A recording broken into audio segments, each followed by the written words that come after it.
Hello guys.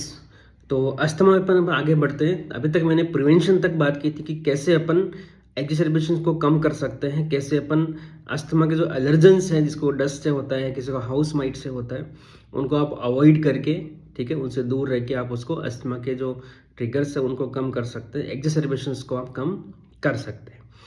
Next अपन बात करेंगे अस्थमा के ट्रीटमेंट की। तो ट्रीटमेंट में सबसे पहले जो ऑप्शन होता है दैट इज कोर्टिकोस्टेरॉइड्स। तो ये क्वेश्चन आपको याद रखना है कि ड्रग ऑफ चॉइस आपको पूछे कोई अस्थमा के लिए दैट इज इनहेल्ड कोर्टिकोस्टेरॉइड, और सीओपीडी के लिए कोई पूछे तो इनहेल्ड ब्रोंकोडायलेटर, जिसको अपन बीटा 2 अगोनिस्ट भी बोलते हैं। ठीक है, तो स्टेरॉइड की बात करें, इनहेल्ड स्टेरॉइड की बात करें तो कैसे काम करते हैं, they decrease the airway inflammation. तो कॉर्टिकोस्टेरॉइड इन्फ्लामेशन को डिक्रीज करते हैं कैसे, जो मैंने आपको क्या बताया था कि ये केमिकल मीडिएटर्स जो रिलीज करता है मास्ट सेल वगैरह, वो उनको सप्रेस कर देते हैं। तो the kill the chemical mediators and decrease the inflammation of the Airways. ठीक है, अब कॉर्टिकोस्टेरॉइड सिंगल फॉर्म में भी आते हैं, ठीक है, और कॉम्बिनेशन में भी आते हैं, कॉम्बिनेशन विद ब्रोंकोडायलेटर्स, और इवन ट्रिपल कॉम्बिनेशन में आजकल आने लग गया, इसको अपन SIT बोलते हैं, सिंगल इनहेल ट्रिपल कॉम्बिनेशन जो आते हैं। ठीक है, तो बेंक्लोमिथासोन, ब्यूडेसिनाइड और फ्लूटिकेसोन, बेंक्लोमिथासोन, ब्यूडेसिनाइड एंड फ्लूटिकेसोन, ये कॉमन जो है स्टेरॉइड है वो यूज अब आजकल होता है। पहले इनके साथ में CFC आता था, आजकल CFC वाले यूज नहीं होते, मेनली कुछ अलग यूज होते हैं। तो यहाँ पे मैं आपको बताऊं कि ये MDA फॉर्म में भी आते हैं और DPI फॉर्म में यहाँ पे आते हैं। ठीक है, तो मीटेडोन इनहेलर के फॉर्म में भी आते हैं और ड्राई पाउडर इनहेलर के फॉर्म में भी आते हैं, सिंगल भी आते हैं और कॉम्बिनेशन में भी आते हैं। तो drug of choice that is corticosteroid. Next अपन बात करें ब्रोंकोडायलेटर्स। ठीक है, तो ब्रोंकोडायलेटर्स की मैं बात करूं, bind to airway smooth muscles, ये एयरवे स्मूथ मसल्स पे बाइंड होते हैं और रिजल्ट करते हैं ब्रोंकोडायलेशन। तो इनकी कैटेगरी है, 3 तरह से इनको बांटा गया है। पहला SABA साबा, दूसरा LABA लाबा और तीसरा अल्ट्रा LABA लाबा। ठीक है, तो फर्स्ट इज साबा, शॉर्ट एक्टिंग बीटा 2 अगोनिस्ट। इसके अंदर एग्जांपल आपका आता है साल्बुटामोल और टर्बुटलिन, साल्बुटामोल और टर्बुटलिन। तो ये 4 to 6 आवर्स इनकी एक्शन होती है, तो 4 to 6 आवर के बाद इनको रिपीट करना पड़ता है। तो आप इनको TDA से QID तक दे सकते हैं। ठीक है, चलिए लाबा, लॉन्ग एक्टिंग बीटा 2 अगोनिस्ट। इसके अंदर आता है आपका फॉर्मोटेरोल मेनली। ठीक है, फॉर्मोटेरोल मेनली यहाँ पे यूज होता है। ठीक है, तो जीना के अंदर भी मोस्ट कॉमन रिकमेंडेशन फॉर्मोटेरोल का है, तो ये 12 आवर्स तक काम करता है। तो इसका BD डोज होती है, दिन में 2 बार लेना पड़ता है और यूजुअली सेम टाइम पे लेना चाहिए क्योंकि इसका एक्शन अच्छा रहेगा। ठीक है, तीसरा है ultra long acting beta 2 agonist, उसके अंदर आता है आपका इंडाकेट्रोल। ठीक है, तो आजकल ट्रिपल थेरेपी के अंदर भी इंडाकेट्रोल आ गया है। ठीक है, ट्रिपल थेरेपी में वेलेंट्रोल भी आजकल एक आ गया है। ठीक है, इंडाकेट्रोल भी आता था, वेलेंट्रोल भी आजकल आ गया, तो ये 24 आवर काम करता है। इसकी ओडी डोज होती है, दिन में 1 ही बार लेना होता है। ठीक है, यहाँ तक हो गया ट्रीटमेंट मेनली। अब आती है एड ऑन थेरेपी, ये तो मेन ट्रीटमेंट हो गया अस्थमा का। ठीक है, तो कॉर्टिकोस्टेरॉइड ब्रोंकोडायलेटर ही मेन ट्रीटमेंट होता है। एड ऑन थेरेपी कब करते हैं, जब सीवियर सिचुएशन हो, तभी usually add on therapy use की जाती है। जब स्टेप 5 आप इसको बोल सकते हो, स्टेप 4 और 5 के अंदर जब पेशेंट इवन ऑन ब्रोंकोडायलेटर को एन इनहेल्ड कॉर्टिकोस्टेरॉइड पे भी इंप्रूवमेंट उतना नहीं है, या फिर कोई एक तरह से बोल सकते हैं कि कोई अलग फिनोटाइप है अस्थमा का। ठीक है, उसकी अपन आगे बात करेंगे, तो अलग अलग फिनोटाइप्स की अपन आगे बात कर लेंगे। तो नेक्स्ट आता है आपका एंटी कोलिनर्जिक। ठीक है, तो वो यहाँ पे यूज किया जाता है। तो एंटी कोलिनर्जिक क्या करेगा, decrease or block the acetylcholine action, decrease or block the acetylcholine action on its parasympathetic nervous system receptors.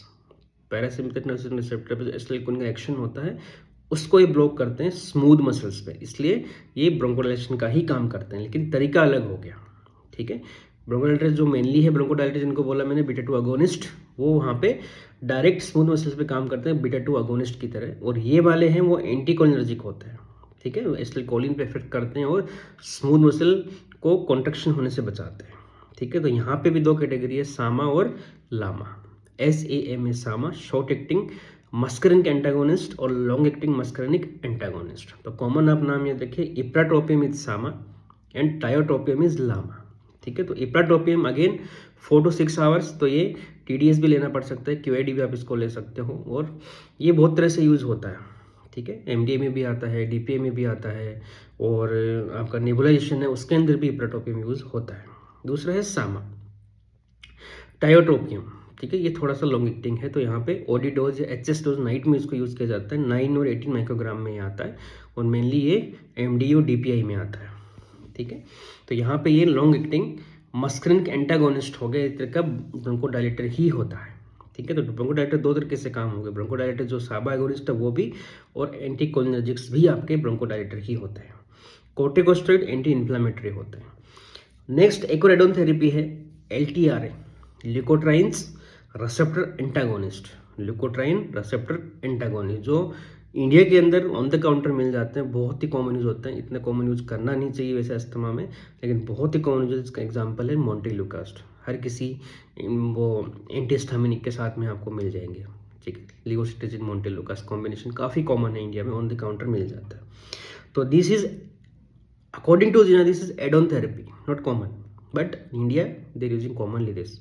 ठीक है, तो prevent histamine release, leukotriene receptor antagonist क्या करते हैं, हिस्टामिन रिलीज को प्रिवेंट करते हैं। Prevention of allergic induced bronchoconstriction, ठीक है, ब्रोंकोकंस्ट्रिक्शन जो एलर्जी इंड्यूस्ड होता है उसको प्रिवेंट कर देंगे, हिस्टामिन रिलीज को प्रिवेंट कर रहे हैं। इसलिए एग्जांपल मैंने आपको बताया मोंटेलुकास्ट, एक और आप लिख सकते हैं जेफिरलुकास्ट, जो इंडिया में कॉमनली यूज नहीं होता। मोंटेलुकास्ट बहुत ही कॉमनली यूज इंडिया में आजकल होता है। नेक्स्ट एडोन थेरेपी आती है मिथाइलजेंथिन, जो जीना में तो नहीं लिखा, लेकिन आप लिख सकते हैं। मिथाइलजेंथिन भी कई लोग ऑन द काउंटर यूज करते हैं। इसका एग्जांपल आपको पता होगा इटोथियोफाइलिन। ठीक है, इटोथियोफाइलिन टीडीएस डोज यूजुअली यूज करते हैं, 100 मिलीग्राम टीडीएस देते हैं, ज़्यादा भी दे सकते हो आप। ठीक है, ब्रोंकोडाइलेशन ही करता है, अगेन ब्रोंकोडाइलेशन ही कर रहा है, तो इतने ब्रोंकोडाइलेशन की यूज़ नहीं होती है। मेनली तो ये एडोन थेरेपी में आते हैं, किसी को जरूरत हो तो ही आपको देना होता है। Biological response modifier, yes, biological response modifier, decrease frequency of allergen induce asthma, again ये भी एलर्जन इंड्यूस अस्थमा की फ्रीक्वेंसी को कम करते हैं। एग्जांपल का नाम है ओमालिजुमैब, तो ये मोनोक्लोनल एंटीबॉडीज होती है। ठीक है, कॉमनली यूज नहीं है, लेकिन आजकल जो बोलते हैं मेट्रोपॉलिटन सिटीज़ के अंदर आजकल लोग यूज़ करने लगे। ठीक है, महंगी होती है थेरेपी थोड़ी, इसलिए पेरीफेरी के अंदर या छोटी जगहों पे यूज़ अभी भी नहीं होता, इंडिया में भी नहीं होता। ठीक है, तो दिस इज ट्रीटमेंट पार्ट, ये ट्रीटमेंट हो गया। ठीक है, चलिए नेक्स्ट अपन बात करेंगे जीना। ठीक है, GINA global initiative for the asthma, global initiative for asthma. तो जीना अकॉर्डिंग टू 2024 कुछ पॉइंट्स मैं आपको यहाँ पे कवर कर रहा हूँ।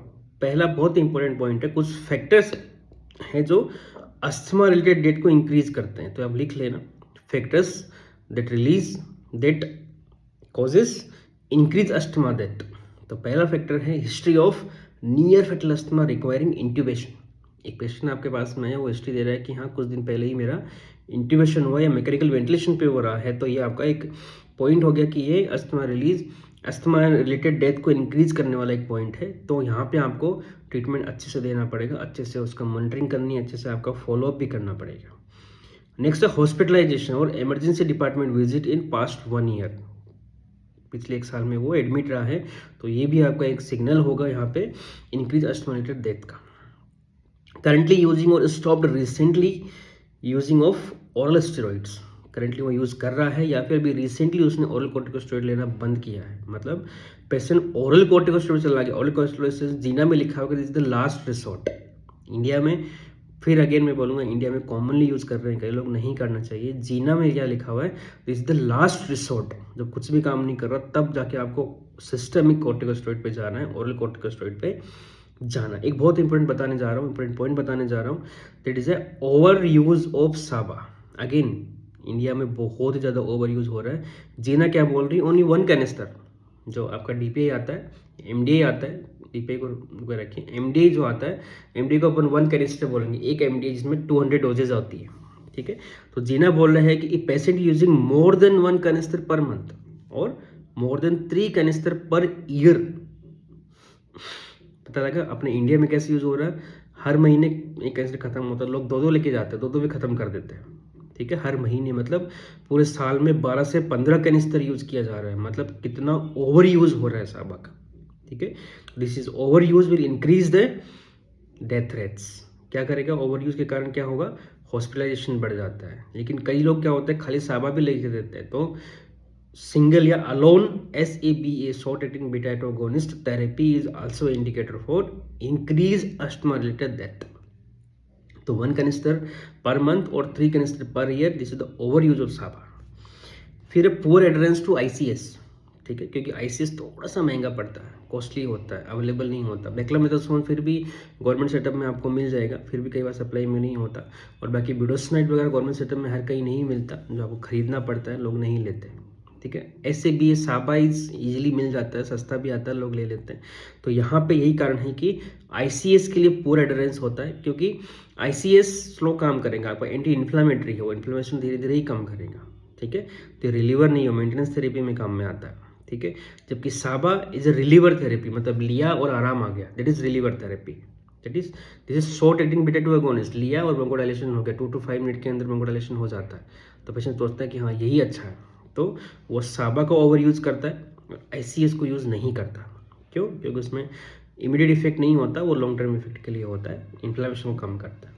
History of psychiatric illness and food allergy, yes, food allergy वाले पेशेंट भी बहुत ही कॉमन होते हैं अस्टोमेटल डेथ के लिए। साइकेट्रिक इलनेस ठीक है, वो अलग से इलनेस हो गई, पेशेंट ट्रीटमेंट ही नहीं ले पा रहा क्योंकि वो साइकेट्रिक पेशेंट है, इस कारण से वो कारण बढ़ जाते हैं।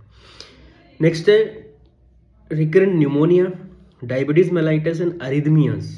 क्यों? क्योंकि जो आपकी जो मिथाइल जेंथिन्स हैं या फिर कुछ और भी जो मतलब ये ब्रोंकोडायलेटर्स होते हैं, ये भी अरिदमिया कर देते हैं। ओरल ब्रोंकोडायलेटर भी यूज़ करते हैं, साल्बुटामोल किसी ने यूज़ किया और ओरली, वो भी अरिदमिया करता है।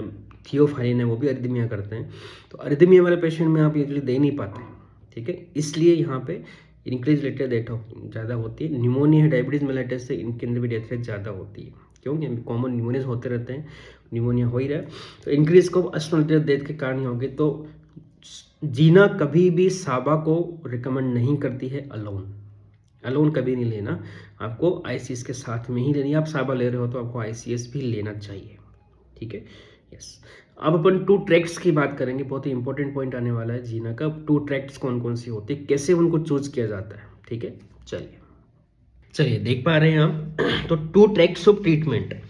सबसे इंपॉर्टेंट पॉइंट बताने चाह रहा हूँ कि ट्रैक्ट अलग अलग क्यों यूज की जाती है, दैट डिपेंड्स ऑन रिलीवर। ये आपको याद रखना है कि रिलीवर के टाइप के आधार पे ये 2 ट्रैक बनी हुई है, न कि कंट्रोलर पे, ठीक है। तो रिलीवर का मतलब क्या हुआ, आपने इनहेल किया और ठीक हो गया, मतलब बीटा 2 एगोनिस्ट की बात हो रही है, मतलब ब्रोंकोडायलिटिस की यहाँ पे बात हो रही है, ठीक है। तो रिलीवर या ब्रोंकोडायलेटर कौन सा आप यूज कर रहे हो, उस पर डिपेंड करता है आप कौन सा ट्रैक्ट आप ले रहे हो, ठीक है। तो जीना रिकमेंड करता है ट्रैक 1, जीना रिकमेंड करता है ट्रैक 1। क्या लिखा है, preferred controller and reliever, preferred यही है। तो ट्रैक 1 यहाँ पे यूज किया जाता है मेनली, ठीक है। तो ट्रैक 1 में आप क्या यूज करते हो, लो डोज ICS एंड फोरामेट्रोल। मैं ऑलरेडी भी बता चुका हूँ कि अस्थमा का जो ड्रग ऑफ चॉइस होता है वो ICS होता है, इनहेल्ड कॉर्टिकोस्टेरॉइड ही होता है। तो स्टार्ट आप किससे करते हो, लो डोज से, ठीक है। लो डोज कितना होता है, 200 to 400 माइक्रोग्राम, ठीक है। तो लो डोज भी आपको याद रखनी है, 200 to 400 माइक्रोग्राम लो डोज होती है। साथ में फोरामेट्रोल आप यूज कर रहे हो, ठीक है। जीना डायरेक्ट जीना ने नाम लिखा है, ना कि ब्रोंकोडायलेटर यहाँ पे लिखा है, बीटा 2 एगोनिस्ट नहीं लिखा उन्होंने, या लाबा नहीं लिखा, डायरेक्ट उन्होंने फोरामेट्रोल लिखा है। तो formoterol is more recommended here, ठीक है। तो क्या लिखा है, all as needed only low dose ICS and formoterol. तो स्टेप 1 और 2 के अंदर, दोनों स्टेप के अंदर एज नीडेड लो डोज मैंने बताया, एज नीडेड मतलब कोई फिक्स नहीं है, अभी आपको खाली जब नीड हो SOS में रखना है, एज नीड मतलब SOS, ठीक है। तो यहाँ पे क्या लिखा है, यूजिंग ICS फोरामेट्रोल, दोनों कॉम्बिनेशन है, is the reliever, reduce the risk of exacerbation compared with using a SABA reliever and is a simpler regimen. Simpler क्यों है, क्योंकि 2 आपको अलग अलग नहीं लेना पड़ रहा, कॉम्बिनेशन में आपको मिल रहा है, एक ही साथ लेना पड़ रहा है, पिल बर्डन आपका कम हो गया, ठीक है। लेकिन साबा रिलीवर से एक्सर्बेशन कम कर रहा है ये, लेकिन ये थोड़ा सा महंगा होता है, कॉस्टली होता है, गवर्नमेंट सेटअप में कई बार नहीं मिलता, तो लोग ये वाला लेना पसंद करते हैं। क्योंकि यहाँ पे देखिए क्या लिखा है, alternate controller and reliever before considering a regimen with SABA reliever, check if the patient likely to adhere to daily controller treatment. तो यहाँ पे मेनली साबा ही यूज किया जाता है, ठीक है। क्या लिखा है, टेक ICS व्हेनेवर साबा टेकन। ये बहुत इंपॉर्टेंट स्टेप है, क्यों, क्योंकि लोग ज़्यादातर ICS ही यूज करते हैं, सॉरी साबा ही यूज करते हैं, ICS यूज नहीं करते, ठीक है। तो ये अल्टरनेट ट्रैक हो गया, ये आपका प्रीफर्ड ट्रैक है, ठीक है। तो low dose ICS with formoterol easily available नहीं होता, थोड़ा कॉस्टली होता है, इसलिए लोग ट्रैक 2 यूज करते हैं, लेकिन ट्रैक 1 ही जीना रिकमेंड करते हैं, मेनली आपको वही यूज करना चाहिए, ठीक है। अब एक पेशेंट है तो प्रीफर्ड ट्रैक आपका यही है, डिक्रीज सीवियर एग्जर्बेशन को एक कम करता है, ठीक है। स्टेप 3 में क्या लिखा, अब पेशेंट की सीवियरिटी आपके पास बढ़ती गई, ठीक है। पेशेंट मैंने आपको बताया था कि कुछ जो माइल्ड अस्थमा होता है वो किस तरह का होता है, इंटरमीडिएट भी हो सकता है और परसिस्टेंट भी हो सकता है, मॉडरेट आपका परसेंट होता है और सीवियर भी परसिस्टेंट होता है। तो किस तरह के सिम्टम्स हैं ये अगले एक स्लाइड में आपको दिखा रहा हूँ मैं, कैसे एसेस करते हैं। यहाँ पे देखिए अस्थमा सिम्टम कंट्रोल, ये सिम्टम कंट्रोल के हिसाब से आप यहाँ पे ये चूज कर सकते हो कि क्या आपको देना है, ठीक है। कैसे, तो वेल कंट्रोल, पार्टली कंट्रोल और अनकंट्रोल्ड। कैसे है, लास्ट 4 वीक, मतलब आपने पेशेंट को ट्रीटमेंट स्टार्ट कर दिया, सबसे पहले आप लो डोज पे स्टार्ट करते हो, ठीक है। सिम्टम बहुत ज़्यादा है तो आप मीडियम डोज पे भी स्टार्ट कर सकते हो और फिर आपको स्टेप डाउन कर सकते हो, या फिर यूजुअली लो डोज पे स्टार्ट करके आप स्टेप अप कर सकते हो, ठीक है। कब तक करना है, 1 मंथ आपको ट्रीटमेंट देखना है, 1 मंथ आप उसको फॉलोअप रखना है। क्या चीज़ें, 4 चीज़ें उसको पूछनी होती है। पहला, day time asthma symptoms more than twice per week, यदि है तो अनकंट्रोल होगा, यदि नहीं है तो वेल कंट्रोल। कैसे, आगे बात करेंगे उसके अपन, पहले अपन चारों पॉइंट देख रहे हैं। पहला, day time asthma symptoms more than twice a week, any night time wakening due to asthma, SABA due to asthma लिखा है ना कि किसी और कारण से, ठीक है। साबा रिलीवर फॉर अस्थमा, मतलब खांसी आ रही है, सांस में दिक्कत हो गई तो आप उसको बोल सकते हो SABA reliever for symptoms more than twice a week, ठीक है। मेनली साबा रिलीवर ही यूज कर रहा है, वो आईसीएस यूज नहीं कर रहा, ज्यादा साबा ज्यादा यूज कर रहा है। मतलब any activity limitation to the asthma, activity limitation हो रहा है, दिन में काम नहीं कर पा रहा, अस्थमा इतना ज्यादा हो गया उसको। तो इन चारों में यदि यस है तो आपका अनकंट्रोल होगा 3 to 4 में, चारों में भी नहीं है 3 to 4 में, इनमें से 3 में भी यदि यस है तो 3 to 4 में ही होगा, पार्टली 1 to 2 में, और नन इज, मतलब कोई भी सिम्टम ऐसा नहीं है तो वेल कंट्रोल्ड है। तो वेल कंट्रोल्ड है तो आप एसओएस थेरेपी से स्टार्ट कर सकते हो, दिस इज एसओएस थेरेपी, ठीक है। थोड़ा सा कम कंट्रोल है तो आप यहाँ पे स्टेप 3 और 4 में जाओगे, और ज़्यादा ही अनकंट्रोल्ड ही अस्थमा है, अनकंट्रोल्ड तो आप स्टेप 5 में जाओगे, जहाँ पे आप एडोन थेरेपी आप यूज़ करते हो, ठीक है। तो आईसीएस और लामा आप यहाँ पे, आईसीएस और लाबा आप यहाँ पे यूज़ कर रहे हो, सॉरी। एडोन थेरेपी में आपका लामा आ गया, ठीक है। मैंने क्या कहा था, ये लामा लुकोट्राइन्स जो मस्करिन के एंटागोनिस्ट है, ठीक है, ग्लूकोट्राइन्स भी इसके अंदर आ जाएंगे, ठीक है। मस्करिनिक एंटागोनिस्ट मैंने आपको बताया था, एंटीकोलिनर्जिक मैंने इनको बोला था, तो लामा आपका यूज हो गया यहाँ पे। Refer to assessment of the phenotype, yes phenotype के अकॉर्डिंग आप इनको, जैसे किसी को एस्पिरिन इंड्यूस्ड है, ठीक है, तो वहाँ पे मोंटेलुकास दिया जाता है। एक्सरसाइज इंड्यूस्ड है तो वहाँ पे भी मोंटेलुकास दिया जाता है, ठीक है। ये देखें आईजीई, एंटी आईजी भी यूज कर रहा है यहाँ पे, एंटी IL-5, यस इंटरल्यूकिन्स आ गया तो वो भी यूज यहाँ पे किया जा रहा है, ठीक है। एंटी IL-4 आ गया, ठीक है। तो यहाँ पे ये एडोन थेरेपी होती है। तो रिलीवर, अब बहुत इंपॉर्टेंट पॉइंट बताने जा रहा हूँ, 2000 अभी रिसेंटली ये चेंज हुआ है कि यहाँ पे रिलीवर भी as needed low dose ICS formoterol ही होता है। पहले reliever short acting beta two agonist use किए जाते थे, लेकिन आजकल long acting as a reliever भी यूज किया जा रहा है। ये बहुत इंपॉर्टेंट पॉइंट है, इसको आप लिख लेना। तो नई रिसर्च के अकॉर्डिंग या नई जीना गाइडलाइन के according controller and reliever both are formoterol, low dose ICS and formoterol, इसे आप याद रखिए। तो this is the preferred track. अब ये ट्रैक क्यों है, ये मैंने आपको बताया कि जो short acting beta two agonist होते हैं वो थोड़े चीप आते हैं या फिर इजीली अवेलेबल हो जाते हैं, तो लोग वो भी यूज़ करते हैं, ठीक है। लेकिन जीना हमेशा रिकमेंड करता है कि आप अलोन साबा यूज नहीं करोगे। देखिए यहाँ पे रिलीवर में क्या लिखा है इन्होंने, this is controller, this is reliever. Reliever में क्या लिखा है, एज नीडेड आईसीएस साबा और एज नीडेड साबा। अब रिलीवर में आप खाली साबा भी यूज कर रहे हो यहाँ पे, ठीक है, रिलीवर में साबा यूज कर सकते हो, लेकिन साथ में आईसीएस लेना है। इसने क्या लिखा है, टेक आईसीएस व्हेनेवर साबा इज टेकन। तो इवन स्टेप 1 आप एसओएस भी साबा ले रहे हो तो भी आपको आईसीएस यूज करना है। Step 2 is like this only, ठीक है, low dose maintenance and ICS. यहाँ पे अगेन आप साबा ही ले रहे हो लेकिन फिर आईसीएस यूज कर रहे हो। यहाँ पे लो डोज मेंटेनेंस आईसीएस, अब आपने लाबा यूज करना स्टार्ट कर दिया यहाँ पे, ठीक है। तो लो डोज मेंटेनेंस आईसीएस मतलब यहाँ पे रिलीवर आप रिलीवर साबा यूज कर रहे हो, साथ में आईसीएस यहाँ पे यूज कर रहे हो, ठीक है। यहाँ पे तो सब में सेम ही है, आईसीएस फॉर्मेटोल सब में सेम है। खाली स्टेप 5 के अंदर आते आते आपका क्या हो गया, एडोन थेरेपी और हो गई। फर्क यहाँ पे फर्क क्या है, खाली यहाँ लो डोज है, यहाँ पे मीडियम डोज है, लो टू मीडियम है या मीडियम टू हाई डोज है, ठीक है। यहाँ पे मीडियम डोज है ना, फोर्थ मीडियम डोज है, यहाँ पे हाई डोज या फिर एडोन थेरेपी हो गई।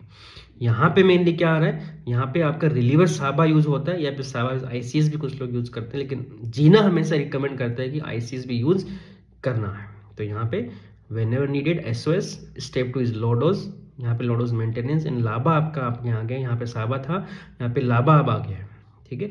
और स्टेप 4 के अंदर मीडियम टू हाई डोज, यहाँ पे एड ऑन थेरेपी, ठीक है। तो ये इंपॉर्टेंट पॉइंट्स हो गए यहाँ पे। अब एक पॉइंट आएगा यहाँ पे आपका असेसमेंट ऑफ अस्थमा, तो इसको अपन नेक्स्ट वीडियो में देखते हैं, थोड़ा लंबा हो गया है, ठीक है। तो इसको अपन assessment of asthma control, risk factor exacerbation वगैरह जो पॉइंट्स है, जीना के और भी बहुत सारे पॉइंट्स हैं उनके मैं बात करूंगा। उसके अलावा कुछ डेफिनेशंस है उनकी मैं बात करूंगा। उसके अलावा अपन आगे बात करेंगे जीना के कुछ पॉइंट्स एंड इम्पोर्टेंट अलग थेरेपी के बारे में, ठीक है। जिसको अपन जो SLIT है, SCIT है, जो इम्यूनोथेरेपी जिसको अपन बोलते हैं, या अपन की थर्मोप्लास्टी, वैक्सीनेशन कौन कौन से यूज़ होते हैं, वो नेक्स्ट वीडियोज़ में अपन बात करेंगे।